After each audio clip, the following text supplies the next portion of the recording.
Kokata pongi, koluka nzambe, ce n'est pas facile. Je sais que Dieu peut encore faire quelque chose dans votre vie. Bien-aimé, prière ou eza prière 30 minutes ya prière intense o tozolelela nzambe. Tala ba dossier nyonso za nango pona dossier moko. Luka likambo moko tolelela nzambe.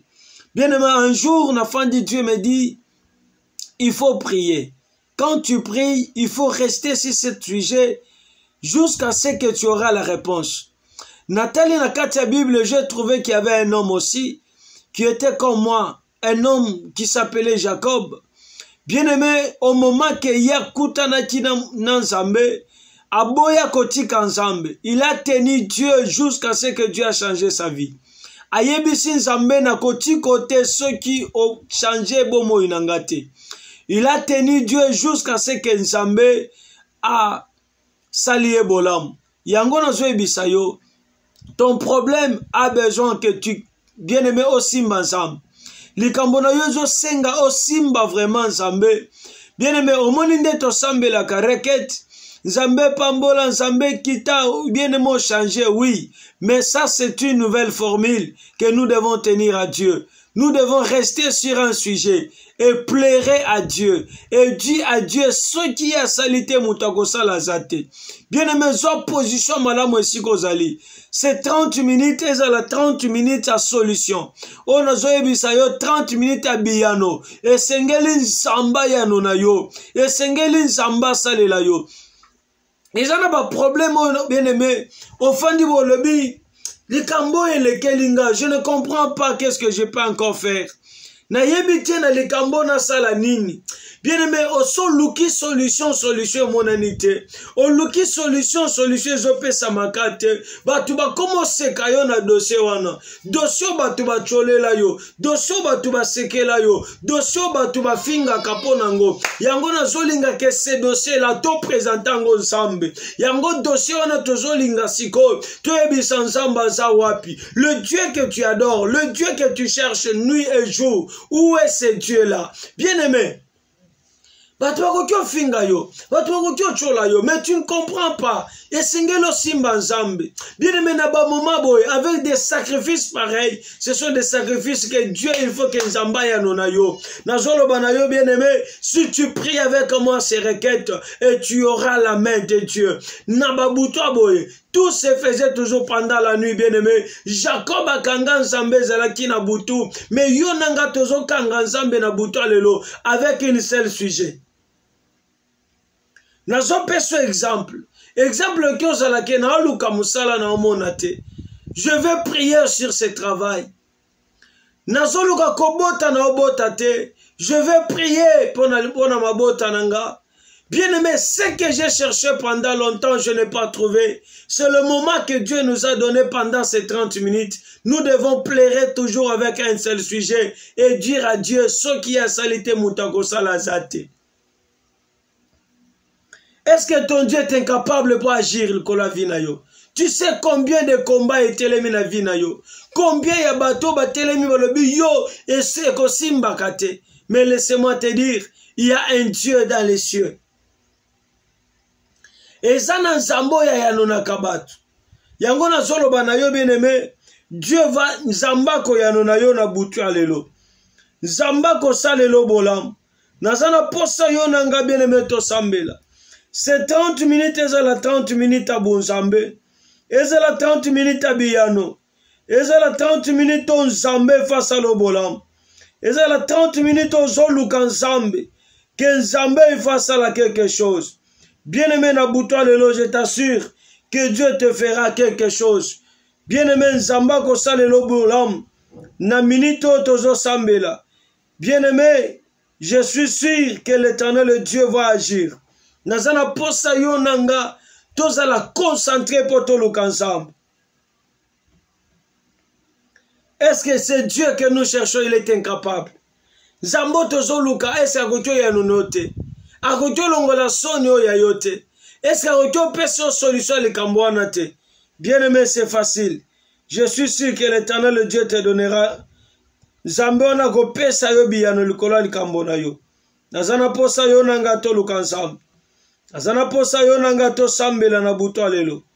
anaposa yo nanga bien-aimé tobele l'ensemble na buto lelo il faut que Dieu fasse quelque chose dans 30 minutes oh il faut que l'eau le fungwama na 30 minutes oh esengeli ke likolo fungwamela yo Nzambe akitisa biyano na likolo vina yo Nzambe faloba quelque chose que ce Dieu là agit Nzambe wani fayano na yo bien-aimé nazana posa yo nanga toluka ensemble nana posa yo nanga to sambela à ce moment bien-aimé je suis sûr que l'Éternel le Dieu peut encore faire quelque chose likola vina yo Nzamba koki kosala likambo na bomo ina na buto lelo o peut-être imagina kite koki osalema bisiko zali zala concentré bisiko zali bien-aimé zala tellement concentré toluka ensemble.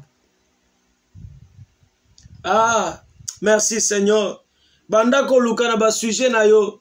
Likambo nini ezo persister mingi na vie na yo. Dossier nini bien aimé o luka ka ça fait longtemps. Likambo nini o luka ka Nzamba salelo esale makate. Likambo nini le lisaka yo. Dossier nini esala ka o pasi. Yango tozo linga to sambela ce stade. Yango to lingi to sambela ce moment. Dossier le lisaka yo eza dossier nini. Dossier sala ko passe za dossier nini zwa dossier wana bien-aimé to exposangwe pa Nzambe siko na buto alelo zala concentré. Merci Jésus, merci Père. Banda ko zwa bien-aimé nazo zela zwa dossier wana okokyo zala na ba requête bele menaza na posa requête moko zwa requête to lingi to exposangwe pa Nzambe. Bien-aimé, soko zo sambe la requête wana kokende bisika mususu te tikala na requête wana jusqu'à ce que Nzamba ko yano na biso. Merci. Belela na nos présences ensemble. On ne peut jamais exposer ton problème dans le vide. Et sengeli likambo na yo koma na mato ya ensemble. Belela Nzamba kita zala na biso. Yebisa Nzambe yaka tozala na yo na buto lelo kita Nzambe yo kakolela nanga na ye ko betelo lisolo motema nanga Yesu yaka na bomo inanga na buto lelo na lingi na mona yo à ce moment Yesu na mona yo na bomo inanga na mona yo Seigneur to sambeli na kombo na Yesu Masia. Papa na zopelela yo mokonzi Jehova yako mimonisa Seigneur présence abu Nzambe na yo etalisa mana lo sambo oyo Yesu yaka Nzambe yaka papa nanga yaka Emmanuel Dieu yaka El Shaddai Adonai yaka Nkosi na Yuda yaka mobali nanga yaka Nzamba biyano yaka Nzamba bilembo papa. Oh Jésus le Dieu véritable, le créateur Dieu de toutes choses, le vrai Dieu d'amour Seigneur.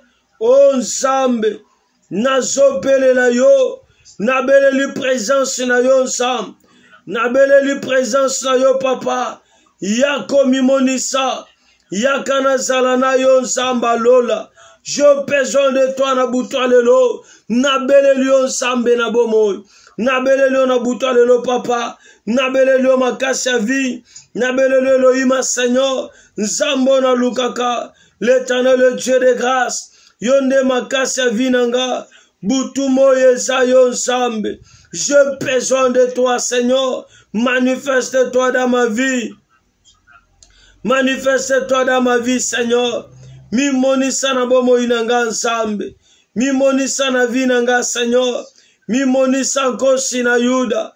Où es-tu le Dieu des esprits des prophètes? Oza wapi Nzambe nangai oza wapi Elohima nazana posa na yo yako mimonisa na buto lelo Nzambe yaka Éternel Dieu j'ai besoin de toi Seigneur yaka Nzambe yako yoka kolela nanga Nzambe yako yoka Éternel Dieu lisolo motema nanga Nzambe yaka papa yaka Nzambe yaka Elohim yaka El Shaddai Adonai yaka Nkosi na Yuda yaka papa lola Emma Emmanuel Éternel Dieu. Oh Shiloh Père, nous avons besoin de toi, Seigneur. Nous avons besoin de toi, Seigneur. Soki yote Yesu tobelela nani. Lakisa biso nzambe mususu soki yote. Lakisa biso esikani tokende. Pierre alobi tokende wapi po epana yonde bomo yesali. Zambe. Chamakanda wanyi. Zambo akuchendelela. Zambo butumbi. Elohim Seigneur, nabelelio papa, Mungu wangu, kuya baba, mina kusida papa, kuya Mungu mwema, kuya baba, kuya Jésus. Ah, Zambe, je que toi, Seigneur, comme un Dieu, je que toi, un vrai Dieu véritable, le Dieu qui agit à jamais, le Dieu qui agit à jamais. Oh Père, ta présence me fait du bien, ta présence éternelle, Dieu, oh Sam, et celle ta présence éternelle, j'ai besoin de toi, rempli éternel, viens à ce lieu, mimonis ensemble, au nom puissant de Jésus. Ah, Sam, bien-aimé, au moment que tu appelles la présence de Dieu, tu l'as senti que Dieu est avec toi maintenant, on va commencer à prier. Il faut sentir la présence de Dieu. Merci Jésus. La résurrection de Lazare, Jésus n'était pas loin de Lazare. Jésus est venu jusqu'au tombeau. Il est venu jusqu'à la cimetière. C'est là où Jésus a parlé. Il a appelé Lazare. Bien-aimé, je sais que Dieu peut te répondre pas de loin. Mais quand il sera à côté de toi, c'est par là que tu auras une bonne réponse. Dis à Dieu, j'ai besoin de toi. Je ne peux vivre sans toi. Je ne peux pas être sans toi. Mais ce que je veux, il faut que je sois avec toi. Oh! Ta présence éternelle, ta présence me rend éternel Dieu capable. Ta présence m'amène à une compréhension éternelle. Ta présence me donne une réussite totale. Ta présence aide, éternel Dieu. Oh, Pierre dit, où irai-je encore ce que panayote? Nakende wapi, yonde bomo ya seko. Yango ifona zala na yo. Yebis ensemble. À ce lieu, je que toi, Seigneur. Nazana posa na yo. Ta présence règne dans ma vie, dans mes projets, dans ce que je fais, papa, dans mon travail, dans mon mariage, Adonai. Ta présence soit avec moi, dans tout ce que je fais. Je veux que ta présence, mon Dieu, na nyonso nazo sala, soki yote yaya, où irai-je encore?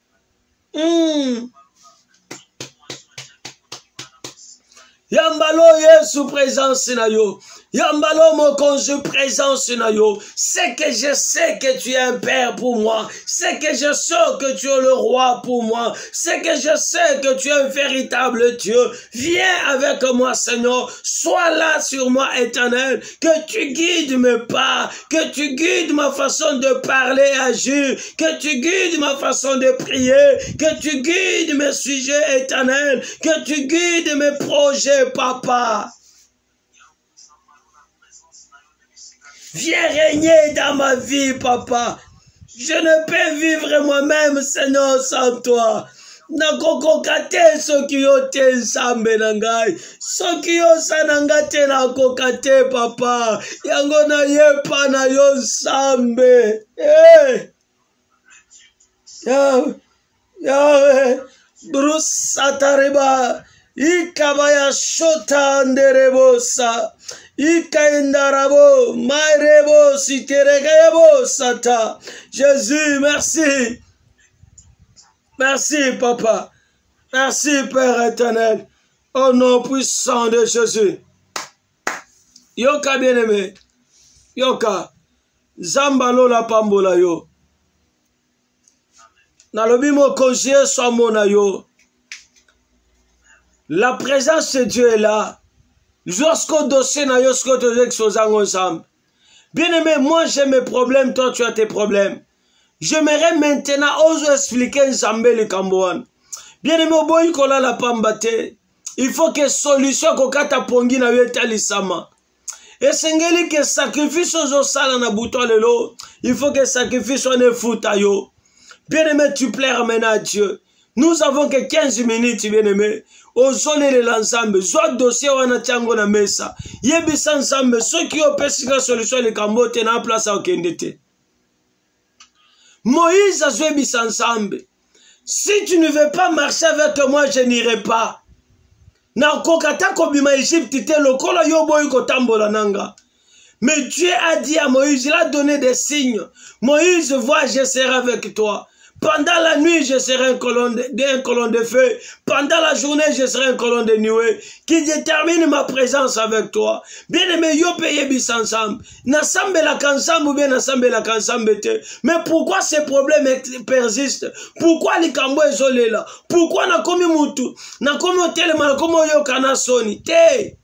Fais quelque chose. Les cambo il faut une solution. Seigneur Koti Kangate. Même moment bien-aimé, Jacob a kangi ensemble. Alors bien à côté kayote jusqu'au changer vinanga. Mais bien-aimé, la façon qu'il a tenu à Dieu, Nzamba comité a changé bon moinaye. Mais je te dis aussi qu'elle n'a boutu à l'élo soko simbi ensemble. Lobi robet ali solo asika. Il faut que Dieu te donne une nouvelle non. Bien-aimé na solo belo kali kamboy. Jacob a simbi ensemble. Alors bien à côté. Na kotiko atamukete jusqu'à ce moment clair. Bien-aimé, Zamba tuni Jacob, quel est ton nom? Jacob a dit mon nom est Jacob. À partir d'aujourd'hui, tu ne seras pas appelé Jacob, tu seras appelé Israël. Pourquoi Jacob est là qui n'a condamnation? Jacob est là qui n'a ma cambonaï, il fallait que ça le matin parce qu'il portait le nom de Jacob. Il faut que le nom d'Israël ait pour banzeler fungwama. Laissez-moi dire à une personne que cette prière, aux osala na buto alelo, bien aimé que Dieu change ton nom. Balongo la kombo va benga kaona mokili, ba peso kombo asika. Na le bi kombo va bengo chômeur, ba bengo mozangi, ba bengo ekomba. Na buto alelo Nzamba change peso kombo asika. Que Dieu te donne une nouvelle nom. Banda siko ko exposer ensemble. Simba Nzambe lokola Jacob.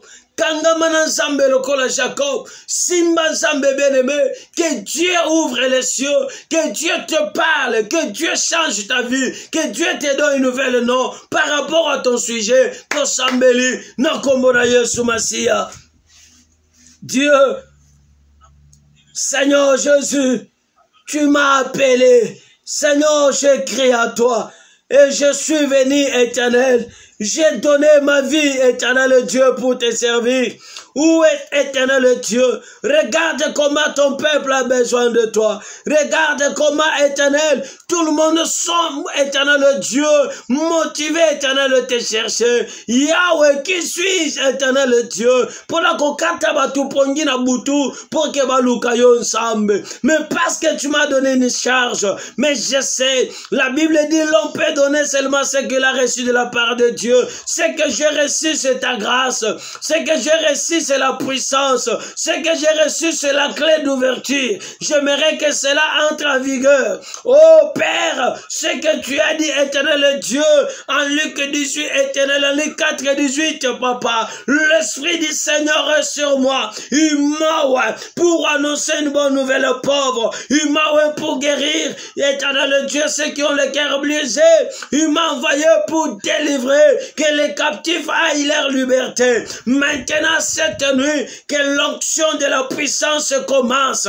Oh Père éternel, je veux voir, change mon nom. Que je ne sois pas appelé un serviteur comme serviteur, que je sois appelé un serviteur de feu, un serviteur qui parle et ça se réalise, un serviteur qui prie à Dieu que Dieu agisse.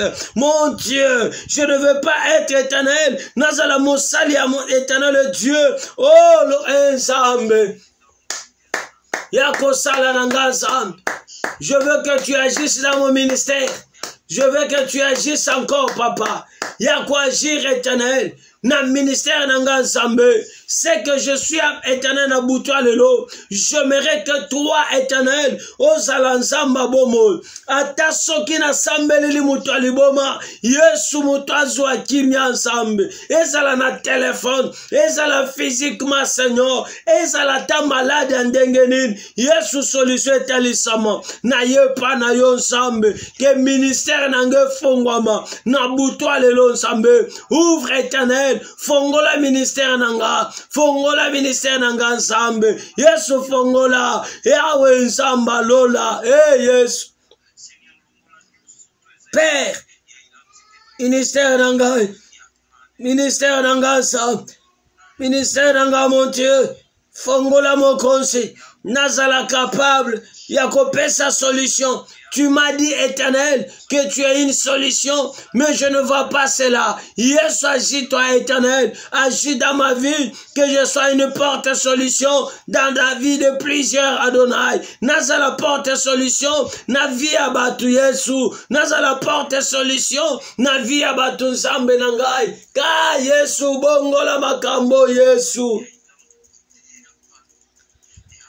Ah, Nzambe, Père, Jésus, agis-toi, Seigneur. Ceux qui ont salité, si tu ne le fais pas, qui encore éternel? Ceux qui ont salité, n'anya kosala papa. Ceux qui ont salité, mon Dieu, qui est encore éternel, n'anya koki kosala. Kasambe. Oh, oh, sali sambe, sambe nangai. Yesu. Yanonanga nzambe na dossier oh. Yanonanga na dossier papa. Yanonanga na dossier mokonsi. Yanonanga na dossier papa. Na sengi dossier nanga soit solution nango. Bien-aimé Sambela. Soit dossier na yo exposé ensemble. Na le bio Sambele belete. Soit ka requête moko. Bien-aimé requête on est fond Zamba peso. Bien-aimé Zamba peso solution. Zamba change vie na yo. Oui. Quel que soit baloba na yo, mais l'éternel Dieu qui t'a nabouto lelo. Quel que soit baloba na yo, Zamba qui t'a nabouto lelo agir. Que Dieu agisse encore. Zamba agir na faveur na yo. Que Dieu agisse, oh Père. Seigneur, change mon nom. Babenginga chômeur. Babenginga mozangi. Babenginga éternel komba. Babenginga na bakombo nyonso mokili. Mais c'est que je sais, Jacob est appelé Jacob. Quand tu as rencontré Jacob, il devient Israël. Je sais que tu es capable. Tu l'as fait avec Gédéon. Tu l'appelais, on l'appelait Gédéon. Quand toi tu l'as rencontré, Seigneur, il devient voyant héros. Mais j'aimerais que toi, Jésus, que tu fasses encore quelque chose. Eh, ça là quelque chose. Yesu na lingo pesa ngabiano. Yesu talabana na yebele bazozela yo nzambe. Ka nzambe na ngai. Soki opesite na nyakopesa. Soki opesite na nyakopesa nzambe. Ka kosekama jusqu'à quand éternel. Samba bomoy. Pesa sans sa ministère nanga nzambe. Pesa sans éternel Dieu. Fongolanga Yesu na bomoy.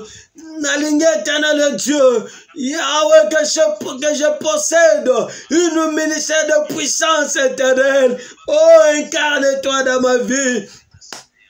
Incarne-toi Seigneur. Incarne-toi dans ma vie Jésus. Yako s'incarne dans la vie nanga nzambe. Incarne-toi. Incarne-toi dans ma vie, papa. Kota kati nanga fanda. Yesu, agis-toi éternel en tant que Dieu dans ma vie. Agis-toi en tant que Dieu. Oh, Sambe, bien-aimé Sambe là. Prie à Dieu. Soit figé na yo panzangwe panensam. Yebi sans Sambe, je n'ai que toi. Ceux qui ont salité, na ke wapi. Ceux qui ont salité, où irais-je? Nake wapi, oh, nake wapi Nzambe, nake wapi Yesu, nake wapi Nzambe, papa salelanga yaya, nalembi kocholam, nalembi kofinga ma Yesu, nalembi kocholam ma Seigneur Jésus. Ye loboko na yo Nzambe, Papa Nzambe, yebisa Nzambe, nazane sika kokende te so epa na yo te, nazane sika kokende te so ke epa na yo te Nzambe.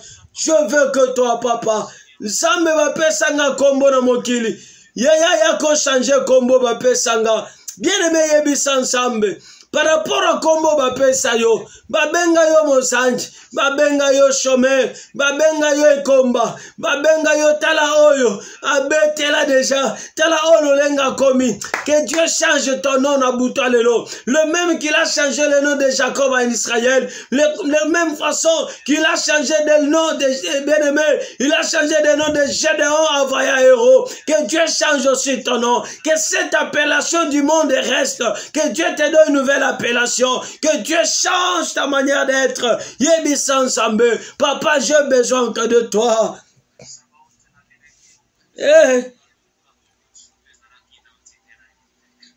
Kanzam, oza wapi, Chamakanda wai, Sambe la bien-aimé, avec ces mêmes requêtes, Yukila Kansam, Bo Panzango na ba forme nyonso. Je vais prier, Seigneur. Je viens à toi. Naximbio lokola Jacob. Nakoti côté. Jusqu'à que changer vie ensemble. Papa. Nalingina mona yo na bomo inanga. O pesa identité asika. Identité asika Yesu. Identité asika Papa. Je veux ton identité dans ma vie. Bien-aimé, prie encore. Il nous reste peu de minutes. Prie encore. Entre dans la profondeur. Mibo sana bien-aimé. Yebisa Nzambe. Salelanga likamboyo. Soki yo salite Nzambe. Nani? Nani Yesu? Yakochola bakochola. Bakotuna nga wapi Nzamba lukaka. Wapi Nzambe? Yesu na ebisa bango yo Nzambe na ngai. Yesu Nzambe na lukana bangomba yanonaka. Le Dieu qui a créé la bouche, il parle. Le Dieu qui a créé les oreilles, il entend mes supplications. Seigneur, je sais que tu m'entends. Je sais que tu vas faire quelque chose dans Boutoua Lelo. Je suis sûr et j'en suis sûr éternel que tu feras encore de grandes choses dans ma vie. Au nom puissant de Jésus. Change ma vie, change ma vie, change ma vie. Longola Soni, change ma vie, change éternel mon appellation. Oh Yesu, kombo mokili obenga ngezala kombo yo bengela ngate. Zambe na ngai. Kombo zo bengela ngai zambe na ngai. Ka Yesu, elombe na ngai.